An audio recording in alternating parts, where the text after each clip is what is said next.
Man, about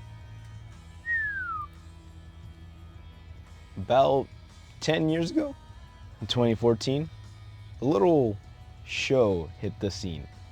A little show called Tokyo Ghoul.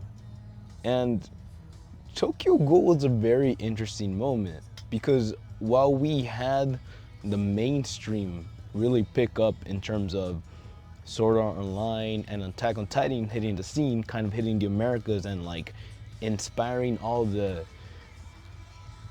high schoolers to be like, yo, that's an anime. That's kind of cool. And what what really kind of impacted me the most about that time frame is how we were rapidly going from like this Naruto, Bleach, and who was the other guy? Oh, Dragon Ball Z, and we were transitioning into this like more of a, hey guys, anime is serious and edgy, and that's where we got kids being stuck in video games. That's where we got giant Titan-sized people smashing, eating other people's moms out, and that's where we got literal people eating people out. And yes, that's where we end up today. Tokyo Ghoul is by far one of the, I want to say it's the one that got all the the night owls outside. And it's just interesting to kind of sit back down years after what that initial like viewing was, or even what that initial mindset was at that point, and to again just kind of come back around and try to perceive these shows. What is the deal? What they are about? What kind of like implications they give off, and all that stuff. And I gotta tell you, Tokyo Ghoul, quite the story to tell. It's, if you don't know, Tokyo Ghoul involves a young lad named Kaneki Ken, and he is in a universe where essentially there are man-eating ghouls, monsters that with special abilities called ghouls.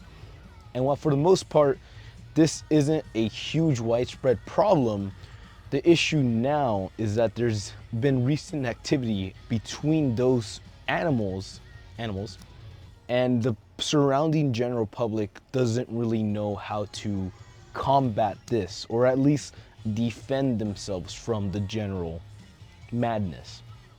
And so we see the story of a young lad who is by all means not let's call him not as aggressive as a, let's say, a super ambitious person might be, and without putting that lightly. And the story does an interesting point of kind of putting that into perspective. A lot of things that happen in the moment with anime sometimes tend to go over the head because we don't have that foresight, right? But kind of seeing all the pieces being placed from the first episode and seeing certain moments happen for the next 4 episodes that they portrayed to us in the movie theater, it was there. The idea that there were certain things that were brewing underneath the surface, certain people that were trying to get certain results, and how that has been affecting the people in the city.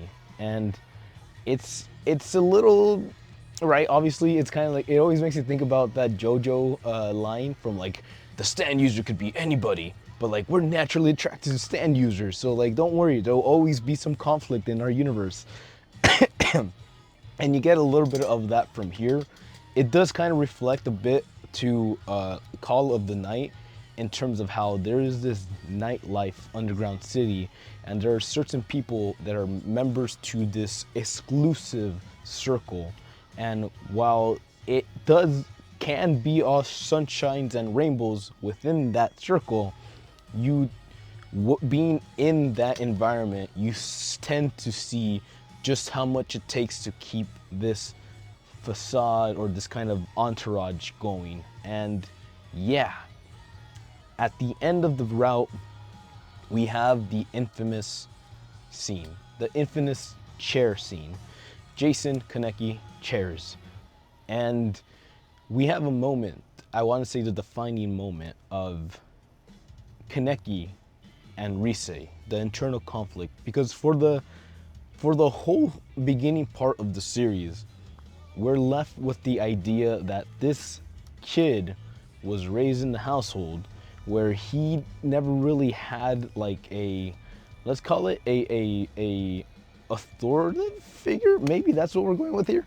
But like the idea that because he was raised by a single mother who never really stood up for herself when it came to kind of like setting healthy boundaries, even with her own sister, as in like, hey, don't take my money.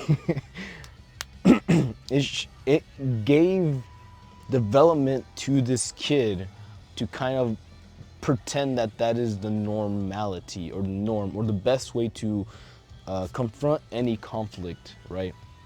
And so yeah, this whole series we have this dude who's kind of like not very proactive, I guess, and we put him in a situation where he should step up and he should kind of learn. And while he does give in that effort, granted, it's great because it's trying to grow, trying to learn, trying to adapt to his situation, we still kind of see that there is that inner working, that deep central conflict or trauma that comes from being placed in this environment and feeling comfortable in that environment, whether that be the comfort of a safe home or whether that be the comfort of like not having to deal with the responsibilities, can be a whole different part of the structure. But this dude has had time to kind of go through that,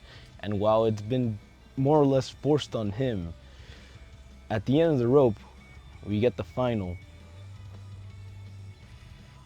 because this dude, this kid, was left alone at a very young age. Lost both parents, orphaned, like around, I don't want to give you an age, but young enough to kind of not have that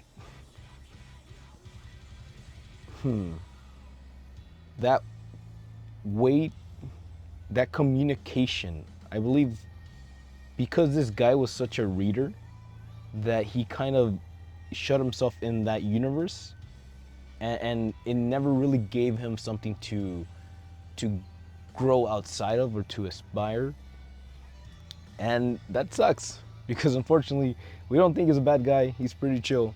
However, because of what he is and how unique he becomes at the end of, or in the process of his transformation, you know, growing into who he is, he's constantly being targeted. And again, one can be like, yo man, that's just life coming after you and all that. But yeah, how do we know how far is too far? And what do we expect to find when we hit a breaking point? Because ladies and gentlemen, our boy has a breaking point.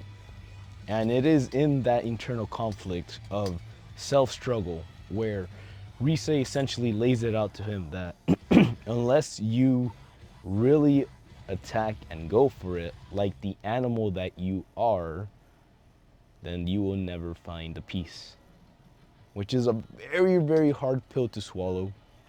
And again, watching all this as a person, developed person, it's hard not to obviously to accept what they're saying in an understand what they're trying to say here. And yeah, for a big portion of this, we do see how not great this universe is, how not great these people are, and you can naturally reflect that to your own experience and feel certain emotions about this dude who's being funneled into this position and really being forced to be something he's never wanted to be. But when the action calls for it and enough is enough, My God, this guy, this guy goes on a good one. And I think that's kind of what everybody was here for. I didn't, I was growing up in a time where like it was like, oh yeah, the hero, he gets in there, he does his shit, and like, they fix whatever thing they need to fix because that's the perfect ending. That's the happy ending in the generalized male fantasy or whatever you want to call it, the whatever male fantasy, whatever stupid shit they called it, and just to see how this guy keeps on trying to keep that sanity, let's call it, not yeah, that sanity, keep it intact, but slowly gets pushed closer and closer to this breaking point, to the point that, well, there's nothing left to hold back. And that was a wild moment for me, at least in 2014. I don't think I really took it as impactful as, like, say it should have been, because there's a lot going in there, especially with the fact of how like Rise really gets in there, and like how you can kind of like make a case for how when this person starts dating a brand new human being, then this, okay, as a male, if you're gonna be dating a female partner, there will be natural instances where you reflect on how this person reflects on the people who raised you, which will naturally be a representation of the mother figure, and how that kind of could become this new girl coming into your life and being like, yo, your mom sucks, your mom's dumb, or whatever, and be like, hey, it could be a positive thing. It could be like, yo, your mom's abusing you, dog, like something is not right and all that. Or it could easily be abuse from this new person, which is what we've seen, right? Kaneki's story doesn't start off with like, I met the perfect girl. It starts off with, I met the beautiful girl and she tried to kill me. And that should say a lot. I think for the most part, it's very obvious kind of where the representations lie. You see certain people kind of have a connection through the pain, the trauma that they built together, and then you have other people who are just there to eat people just for the satisfaction of doing it. They call Risa the binge eater because they don't need that, but the act of having that many people in her room says things. So checking it all out, and kind of like really seeing how it came together. Tokyo Ghoul, it has this stuff. Quick little story, I'll never forget. I don't know what happened exactly, but when my nephew was younger, something happened, and he essentially was not allowed to watch Tokyo Ghoul for whatever reason, digitally, like through his iPhone or whatever. I don't even know. And so then your boy just kind of walks in, slides in slowly, and be like, hey, I heard you're trying to watch Tokyo Ghoul. Here's a Blu-ray. And just walk away. So that kid saw that show very early on. And yeah, I think it's you reflect on that and you're like, oh shit, what did you show him?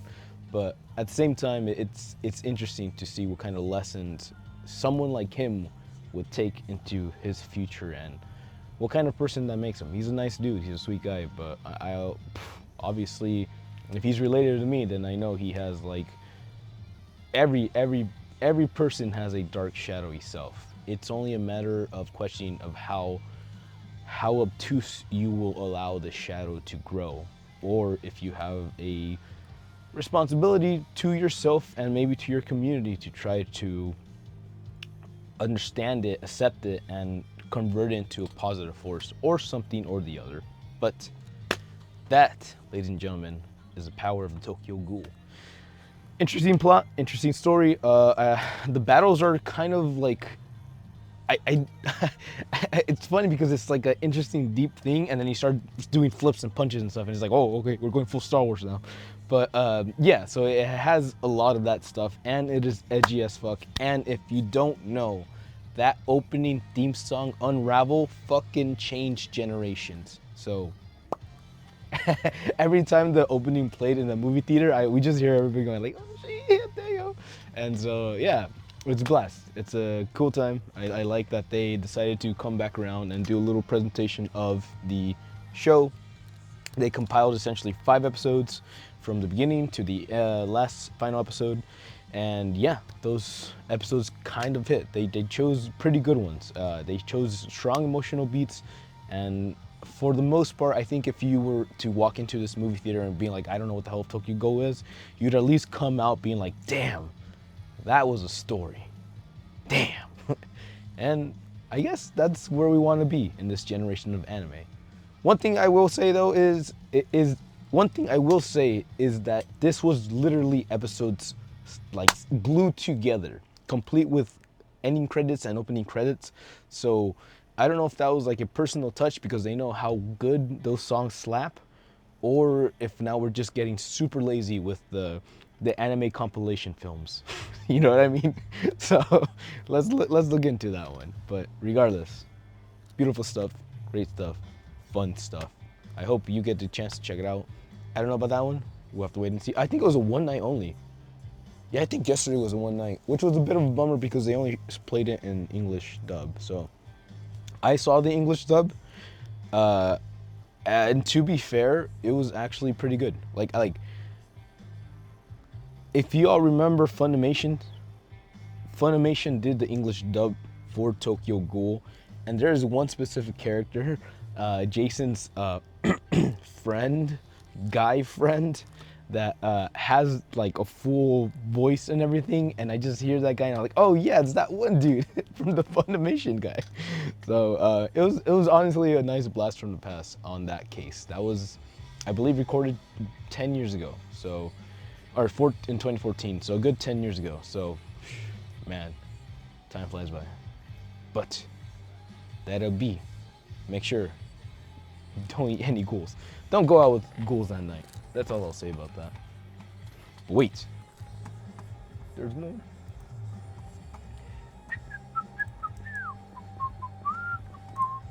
It doesn't, huh? It doesn't, huh? There's more. Dayokuna. Yeah. Osu.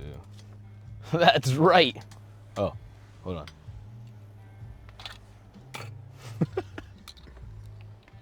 Yosh, so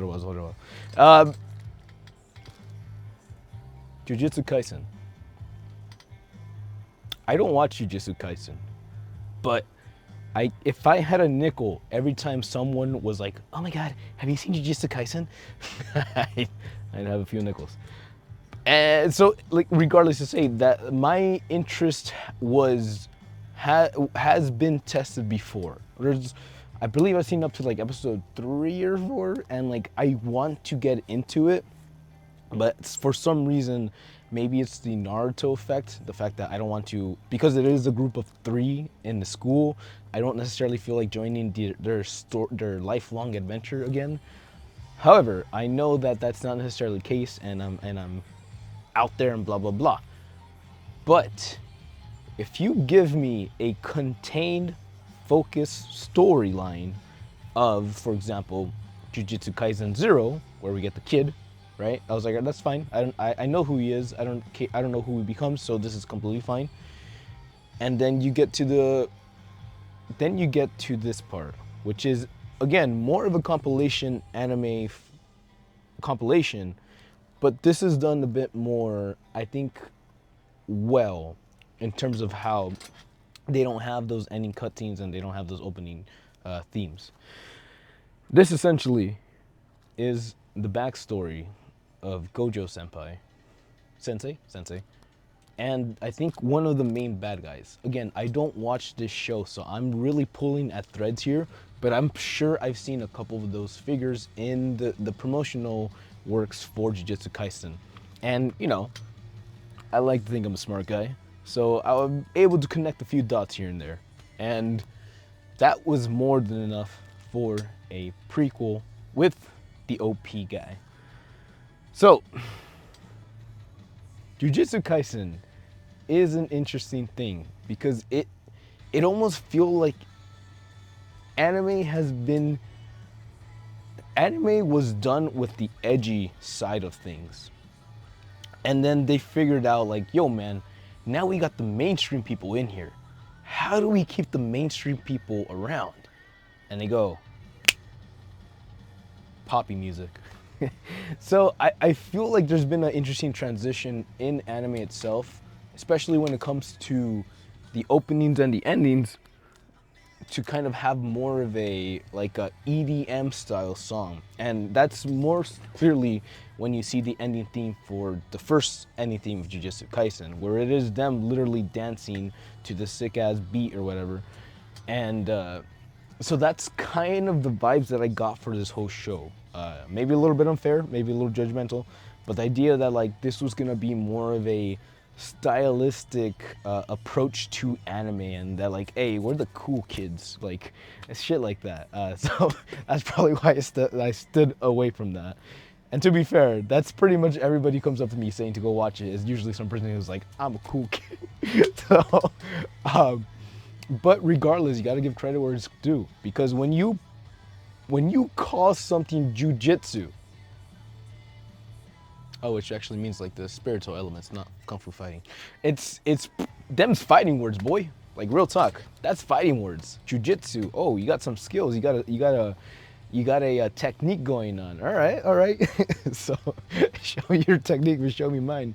And so what happens there is we get the interesting backstory of Gojo. We get Gojo before his breaking point, I want to call it. And not to get too spoilerific, if you know, you know. I hope you do know. Again, I don't know, but there is a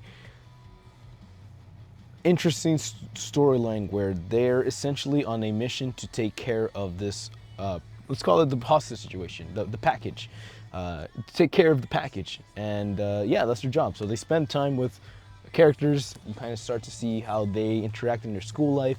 You see Gojo for who he is. Like I like seeing how certain characters got to their points in their lives, because there's always like a moment that changes them, or there's something that makes them like reach further. We saw Tokyo Ghoul, and we saw how Kaneki hit his breaking point and became like the ultimate like monster, right? The Ghoul.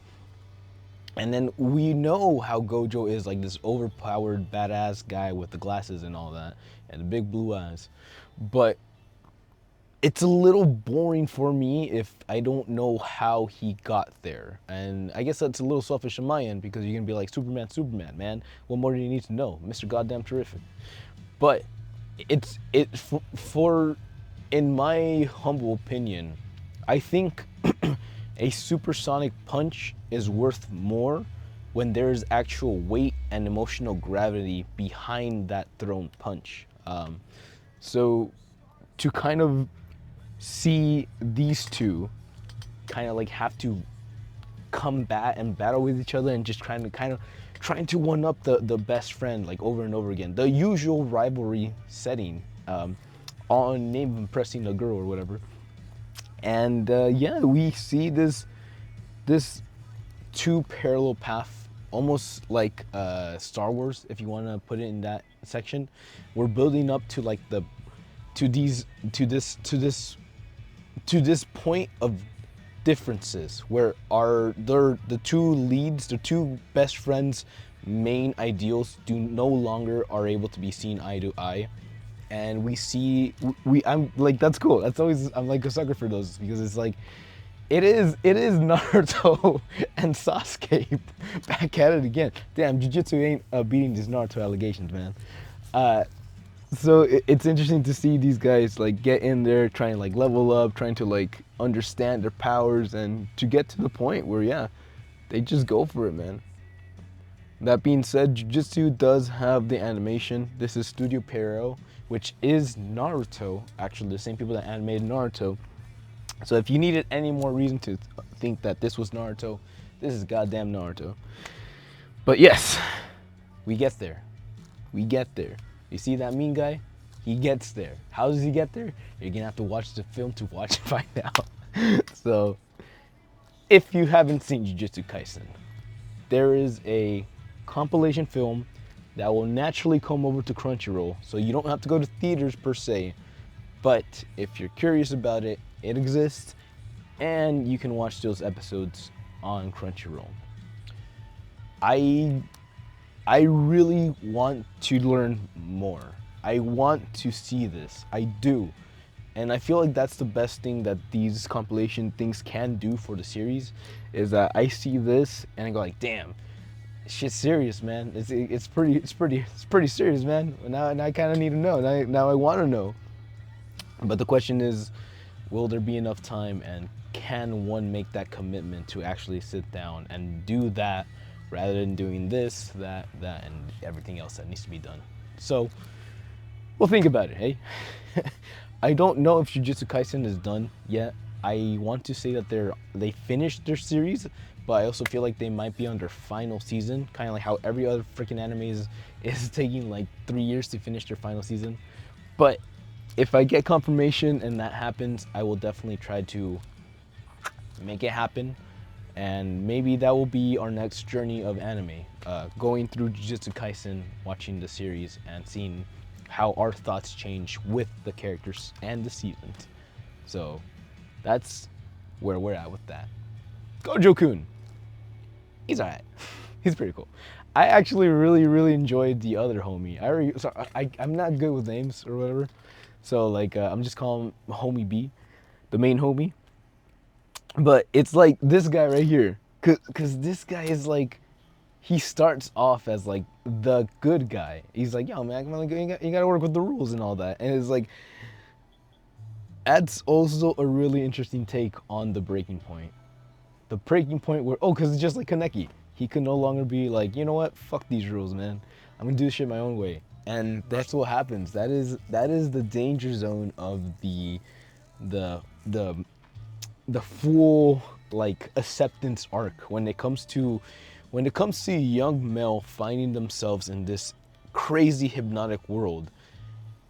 You're always worried that they're gonna come out shitty on the other side, because that could mean such ramifications for the rest of the universe, and like, it shouldn't be that deep or that serious, but it is.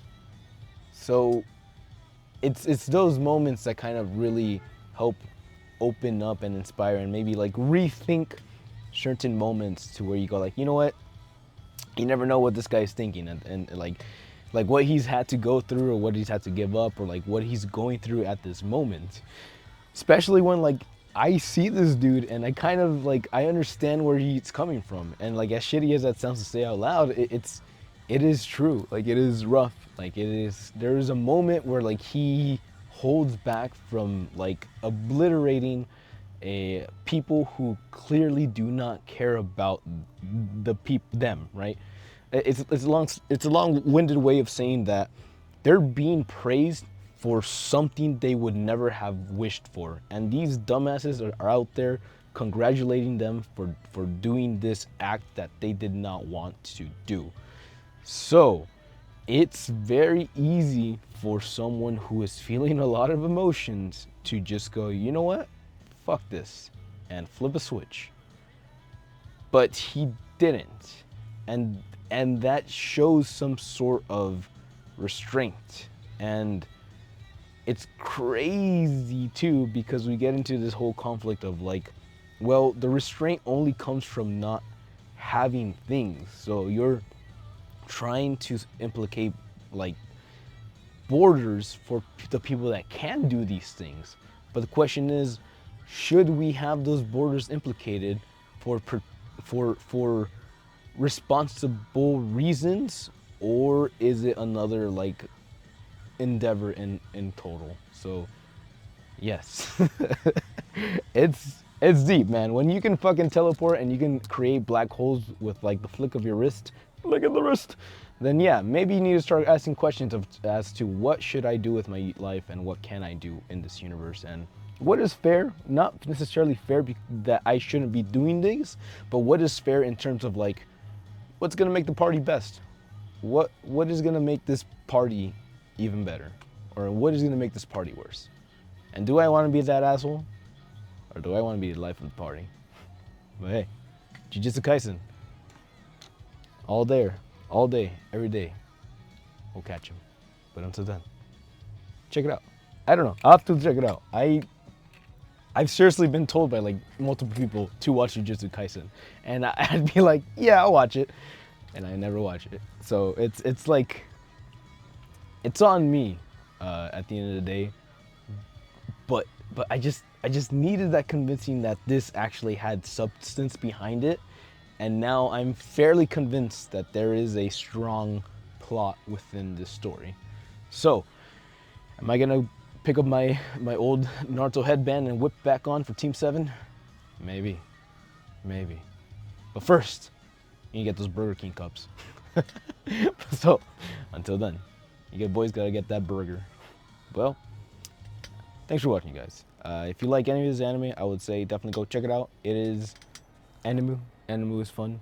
There's gonna be some interesting more streamings in the future. I believe Neighbor Totoro is up in Adam, and a Grave of the Fireflies. It's happening, son. So look forward to that. We're gonna go record some reviews for Sakamoto, maybe Panty and Stocking, and we're gonna wish you a beautiful day. So, until then, hasta la próxima. Ya, mátame.